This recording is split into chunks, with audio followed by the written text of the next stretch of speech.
জালেমের গরম গরম কথা। জোরে বলেন, জোরে বলেন। কোথায় আওয়ামী লীগ, কোথায় কাদের কাকা, কোথায় গেল ওই জালেমের গরম গরম কথা। খেলা হবে, খেলা হবে, খেলা হবে, খেলা হবে, খেলা হবে বইলা কাকা গেল ফালাইয়া। এ কথা কোন? তারা বলছিল খেলোয়াড় না, ওরা হলো ফাঁকা মাঠে গোল দেওয়ার খেলোয়াড়।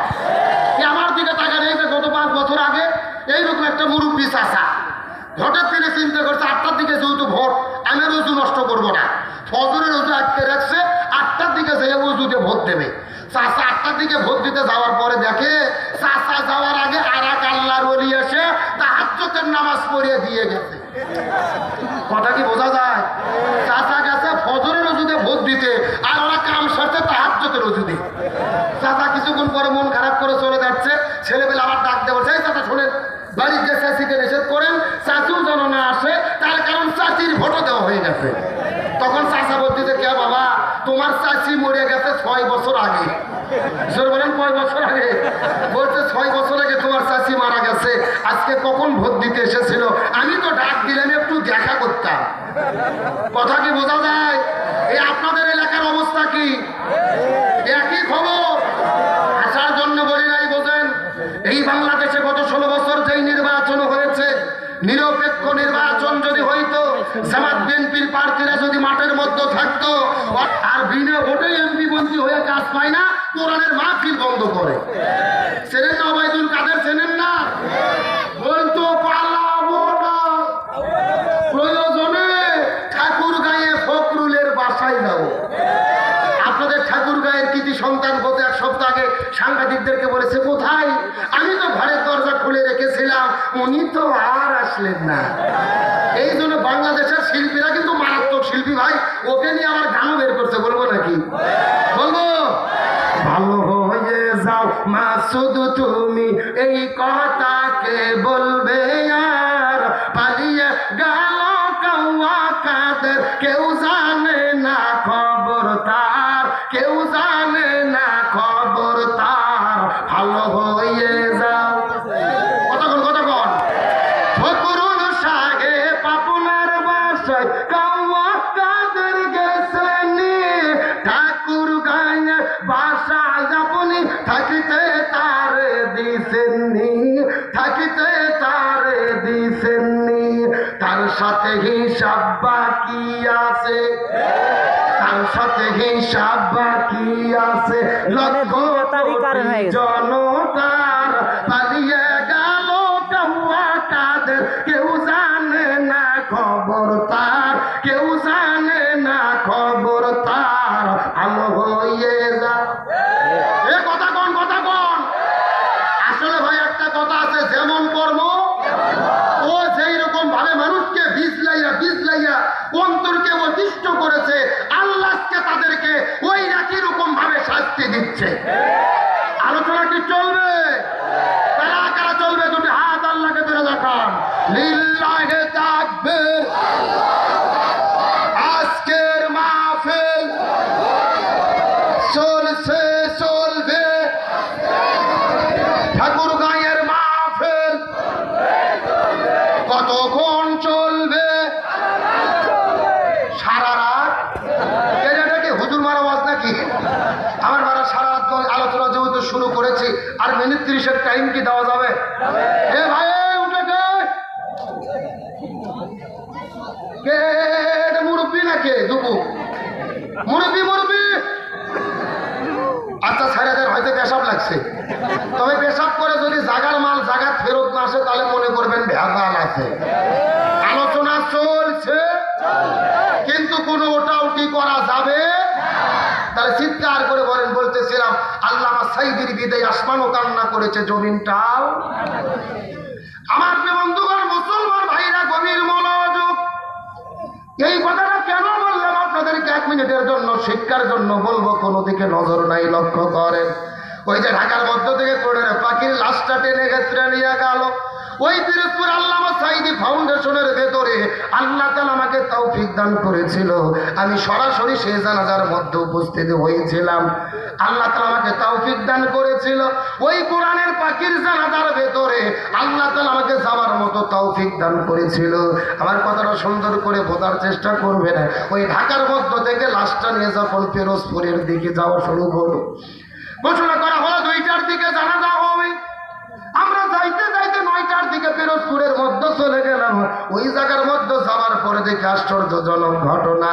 এই যে ঠাকুরগাঁয়ের মুসলমান রে, যেই জায়গার মধ্যে কোরআনের পাখির জানাজা হবে ওই মাঠ থেকে কমপক্ষে 15 কিলো দূর পর্যন্ত হাজার হাজার গাড়ি আসার পরে রাস্তাগুলো জাম মেরে গেছে। আর চতুর্দিক থেকে লক্ষ লক্ষ মানুষেরা পঙ্গপালের মতো পাগল হয়ে কান্না করে করে করে করে ওই কোরআনের পাখিটাকে একটা নজর দেখার জন্য তারা ছুটে আসতেছি। প্রায় 1 ঘন্টা ধরে কষ্ট করে মাটির মধ্যে চলে গেলাম। লক্ষ লক্ষ মানুষ চতুর্দিক থেকে এসে কান্না করা শুরু করেছে। 2টার দিকে জানাজা হওয়ার কথা, কিন্তু জোর করে যখন 12টা 12:30টার দিকে জানাজাটা পড়ানো শুরু করলো, লক্ষ লক্ষ মানুষরা চতুর্দিক থেকে কান্না করা শুরু করলো। কেউ বা কান্না করতে করতে অজ্ঞান হয়ে শেষলেস হয়ে মাটির মধ্যে পড়ে যায়। আল্লাহর কসম করে বলে মিথ্যা কথা বলবো না, জানাজাটা যখন শুরু হয়ে গেল লক্ষ লক্ষ মানুষেরা হাউমাউ করে কান্না শুরু করলো। এই দৃশ্য দেখার পর মনে হচ্ছিল মনে হয় আল্লাহ তাআলা জমিনের ভেতরে ওই হাসরের ময়দানের একটা দৃশ্য আল্লাহ তাআলা দেখায়া দিতে চায়। এ ঠাকুরগাঁর মুসলমান কবির মনোযোগ, আল্লামা সাঈদীর বিদায়ে কেমন করে আসমানটা কান্না করলো। এই বাংলাদেশের 54 বছরের রেকর্ড হলো। ঠাকুরগাঁয়ে বৃষ্টি হলে রংপুরের মধ্যে বৃষ্টি হয় না, রংপুরে বৃষ্টি হলে বগুড়ায় হয় না, আবার বগুড়ায় বৃষ্টি হলে সিলেটে বৃষ্টি হয় না। কিন্তু আল্লামা সাঈদীর বিদায়ে পরবর্তী 24 ঘন্টার ভেতরে পুরো বাংলাদেশের ভেতরে 64টা জেলার ভেতরে একই সঙ্গে ঝিরি ঝিরি ঝিরি ঝিরি গুড়ি গুড়ি গুড়ি গুড়ি গুড়ি গুড়ি বৃষ্টি নাজিল হয়েছে। নামাজ পড়ার পরে আল্লামা সাঈদী ফাউন্ডেশনের মসজিদের পাশে কোরআনের পাখির যখন কবরটা করা শুরু করলেন, ঝমঝম ঝমঝম ঝমঝম করে বৃষ্টি শুরু হয়ে গেল।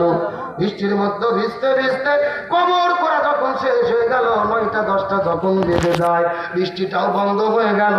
আকাশের মধ্যে প্রচন্ড রোদ উঠলো। আবার 3টে 4টেই যখন জানাজা শেষ হলো, ওই লাশটা যখন কবরের মধ্যে নামাবে তখনও ঝির ঝির ঝির ঝির ঝমঝম ঝমঝম করে বৃষ্টি শুরু হলো। এখন আমি আপনাদেরকে জিজ্ঞাসা করি, বলেন তো এ ঠাকুরগাঁয়ের মুসলমান, চিৎকার করে বলেন তো বৃষ্টি হয় কার হুকুমে? আবার বৃষ্টি বন্ধ হয় কার হুকুমে? এর মানে বোঝা গেল আল্লাহ তাআলার মাধ্যমে একটা শিক্ষা দিতে চায়। ওই কোরআনের পাখির বিদায়ে আসমানটাও কান্না করেছে। এই জায়গার মধ্যে শেষ নয় রে মুসলমান, আল্লামা সাঈদী যখন বিদায় নিয়ে চলে গেল তার মাত্র 9 মিনিট পরে পুরো ঢাকা শহর ভূমিকম্পে কম্পিত হয়েছে। পুরো শহরটা ভূমিকম্পে কম্পিত হয়ে গেছে। ঢাকা শহরের মানুষগুলো বড় আশ্চর্য হয়ে গেল, বিজ্ঞানীগুলোর মাথাগুলো ফেল করে গেল। এই ভূমিকম্প শুরু হইল কোথায়, শেষ হইল কোথায়, কত রিক্টার স্কেলে ভূমিকম্প হলো কেউ বলতে পারে না। আল্লাহ বুঝাইতে চায় আল্লামা সাঈদীর বিদায়ে শুধু আসমান কান্না করে নাই রে, এই জমিনটাও কম্পিত হয়ে কান্না করেছে। কিন্তু মনের মধ্যে বড় কষ্ট, বড় বেদনা। এই বাংলাদেশে স্বৈরাচার পালিয়ে গেছে। আমির হামজা ভাই মুক্তি পাইল, কোরআনের মাহফিলে কথা বলে। আল্লামা মামুনুল হক খাঁচার মধ্য থেকে মুক্তি পাইল। তারেক জিয়ার মামলা খালাস হয়ে গেল, তিনি দেশের মধ্যে ফিরবে। বেগম খালেদা জিয়া মুক্ত হয়েছে, বিদেশে চিকিৎসা করার জন্য যাবে। কিন্তু আমাদের মনের মতো বড় কষ্ট, ওই কোরআনের পাখি আল্লামা সাঈদীকে আর একটা বার আমরা সরাসরি দেখতে পারলাম না। আমার মনে বলে কোরআনের পাখি যদি বেঁচে থাকতো, আর যদি আমরা জেলখানা থেকে হাসিনা পালিয়ে যাওয়ার পরে যদি তাকে মুক্ত করতে পারতাম, এই দেশের মধ্যে এমন কোন জায়গা নাই রে সেই জায়গার ভেতরে আল্লামা সাঈদের জায়গা দেওয়া যেত।